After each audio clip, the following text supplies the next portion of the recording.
Okay, welcome back, year four. So just to make sure that we've got the right video, it's still Thursday, okay? Week 3, lesson 3, analog to digital, times 24 hour, and this is the second video. Right, so the next question I want to have a look at is question number 4. Okay, so we'll always start by reading the question. It says the time is 6:47 p.m. Dexter, Alex and Mo are using number lines to work out what time it will be in 2 hours and 36 minutes. It says fill in the missing times in 24-hour format. Okay, so Dexter has, and then a jump where he's added 13 minutes, a jump where he's added 2 hours, and then a jump where he's added 23 minutes. Okay. Let's go like that. Right, Alex has done a jump where she's added 2 hours, then 13 minutes and 23 minutes, and Mo has added 13 minutes, 23 minutes, and then the 2 hours.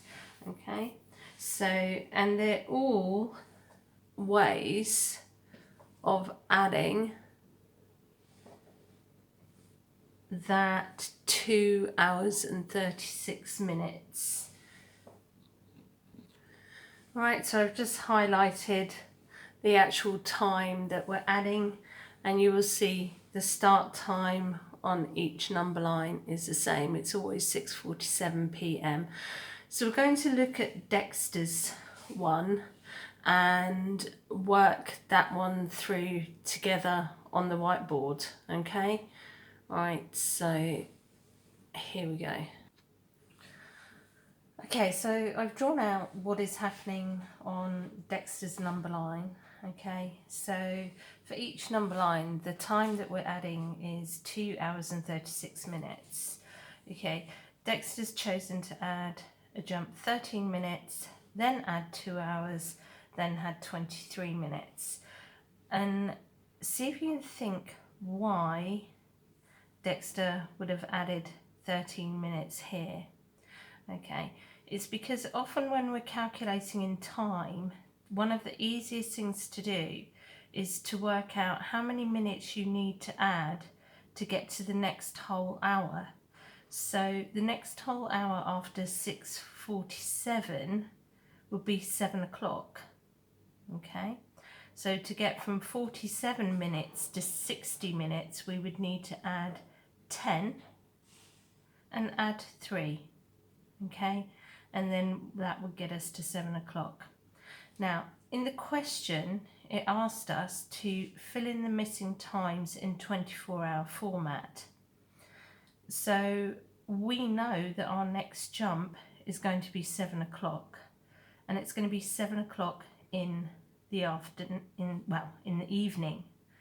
So to change, if you go back to your list if you need to, or maybe try and do it without using the list, we know this time is going to be 7 o'clock in the evening, so we're going to add 10 and add 2 to the hour.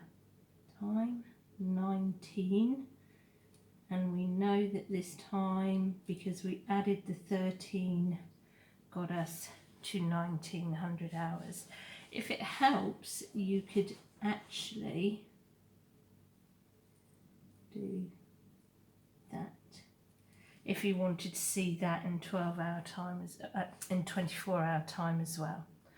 Okay, then add 2 hours to our 19, so 21, and then add 23 minutes, 21, 23. And because it's in 24-hour time, we never use AM or PM, okay? All right, because we don't need to. All right, so with the question, what they're trying to get you to think about is you might choose to do it where you add the 2 hours first, then add 13 minutes to get you to the next whole hour, and then add the 23 minutes.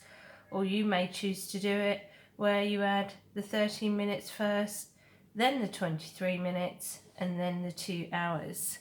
Okay, it's just about that flexibility of thinking, and it asks you, whose method do you prefer? All right, so you're going to think what method works best for you. Okay. Okay, and just a quick look at questions 5 and 6, so I'm not going to work through them with you. Always start by reading the question. Complete the sequences by writing the next 2 times in 24-hour digital format. Okay, so here we can see that the time on this clock is 4:30, the time on this clock is 5 o'clock, the time on this clock is 5:30. Okay, and they're all in PM. So you need to continue the pattern, all right, but write your time here, the next time, which will be again half an hour later in 24-hour time. Okay, so think it's PM. Here you need to work out what it's going up in. This is like the 12-hour digital clock. Okay, but now we're going up as if it was a 24-hour digital clock. And lastly, here you've got a digital clock that does give you the PM. Okay, how much has it gone up in?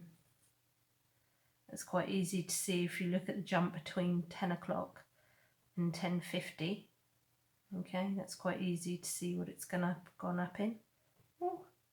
And if I'm adding 50 minutes to something, I will add an hour and then take off 10 minutes. Okay, so look for little tricks that you can do, okay, to make it easy. All right, and then I can just slide. Have a quick look. The last one. Well, it's the last one that I'm going to go through with you, because the others, 7, 8, and 9 don't need me to give you any help. Okay, so this name, never panic if you're not sure about the name, because ultimately it doesn't really matter. Okay, so this name could, I think, be Nia or Niger. Okay, and I'm not sure which. Let's go with Niger. Niger is delivering a parcel to her friend's house. She leaves her house at, okay, and this would be, 20 minutes to 11. Okay, all right, so she leaves her house, okay, at 10. Okay, how far has it come around? 30, 35, 40. All right, so she leaves her house at 10:40. She arrives at her friend's house at 11:50. She leaves her friend's house at 11:55. If her return journey takes the same amount of time, what time will it be when she gets home? Write your answer in 24-hour digital format. Okay, so how long did it take her to go from her house to her friend's house? Okay, and then she leaves her friend's house at 11:55. It takes her the same amount of time to get back to her house. Okay, so work through, have fun, and I will chat to you again on Monday, Bank Holiday Friday tomorrow. Okay, take care.